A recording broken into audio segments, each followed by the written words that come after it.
మొదలైతే we are starting with Medigadda. తదనంతరం నేను చెప్పినట్టు ప్రాజెక్ట్ యొక్క సమగ్ర స్వరూపాన్ని మా నాయకులందరూ కూడా అదే అభిప్రాయపడ్డారు. సమగ్ర స్వరూపాన్ని మొత్తం చూపెట్టాలంటే కొంత టైం పడుతుంది, ఒక 3-4-5 days.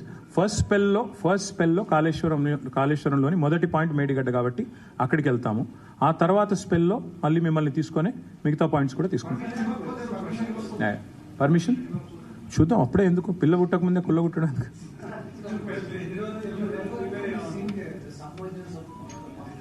Sorry,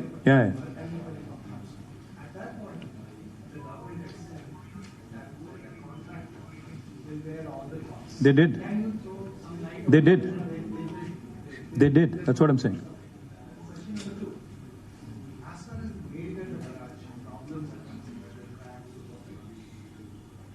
The contract, as well as engineer, irrigation department, they say that the government was being informed for almost 3 years that there are problems. See, if there is going, listen to me.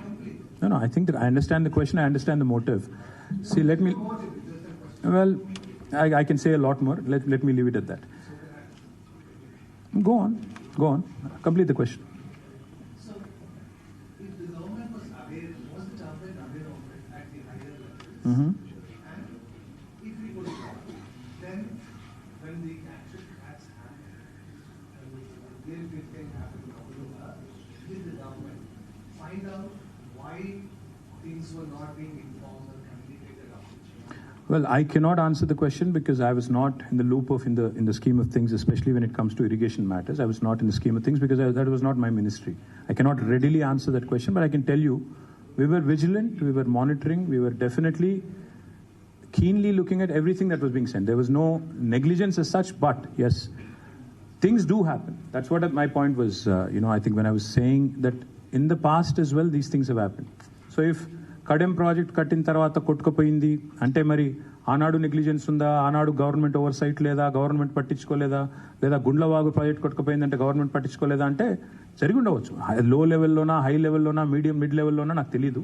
But all I can say is ఇలాంటివి జరిగినప్పుడు, ఒక దుర్ఘటన జరిగినప్పుడు, ఇప్పుడు మీకు గుర్తుండాలి బాలు గారు, పంజగుట్టలో ఒక ఫ్లైఓవర్ కడుతున్నప్పుడు ఆ రోజు అది కూలిపోయింది, అండర్ కన్స్ట్రక్షన్ ఉన్నప్పుడు కూలిపోతే పొద్దున టీవీ ఛానళ్ళు ఆ రోజు ఉదయం వచ్చిన వార్తలు ఏంటంటే 12 మంది చనిపోయారు, 20 మంది చనిపోయారు.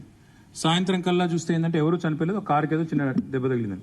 గవర్నమెంట్ వ్యవహారం కూడా ఇప్పుడు రేవంత్ రెడ్డి గవర్నమెంట్ వ్యవహారం కూడా అట్లే, ఒకరు చనిపోయారా, సరే మొదలు 20 నుంచి 1కి తగ్గింది. నేను అనేది ఏంటంటే రేవంత్ రెడ్డి గవర్నమెంట్ వ్యవహారం కూడా అట్లే ఉంది.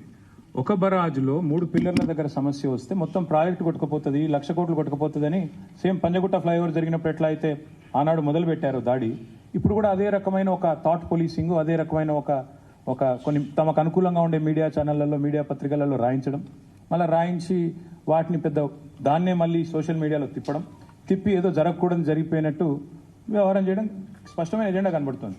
ఇప్పుడు ఎవరి ఎజెండాలు వాళ్ళకు ఉండొచ్చు, మాకు అభ్యంతరం లేదు, కానీ మా ఎజెండా వల్ల ఈరోజు ఒకటే, తప్పు జరిగితే చర్య తీసుకోండి. We have no objection to that.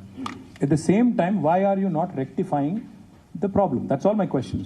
And if the government is sincere, then they should come forward and answer. Sir, because of Kaleshwaram cultivated crop area increase అని మీరు చెప్తున్నారు, అయితే నేను ముఖ్యమంత్రి చెప్తారు, it is only paddy that has increased, all other like sunflower, those crops are not being cultivated and now వరి అయితే ఊరి అంటున్నారు, అలాంటి సిచ్యువేషన్ తెచ్చారు. సో అదే పాపం ముఖ్యమంత్రి గారికి, unfortunately, on the one hand he says he's a son of a farmer, but unfortunately he doesn't seem to understand the topography of Telangana, neither the farmers' plight in Telangana. తెలంగాణలో రైతులకి నీళ్లు ఉంటే సహజంగానే first priority ఎప్పుడైనా వరే. ఈరోజు కాదు, దశాబ్దాలుగా, శతాబ్దాలుగా మీరు గణపురం చెరువు కానీ, లక్నవరం చెరువు కానీ, పాకాల చెరువు కానీ ఎక్కడ చూసినా నీళ్లు సమృద్ధిగా ఉంటే మొదలు పోయేది వరికే పోతారు.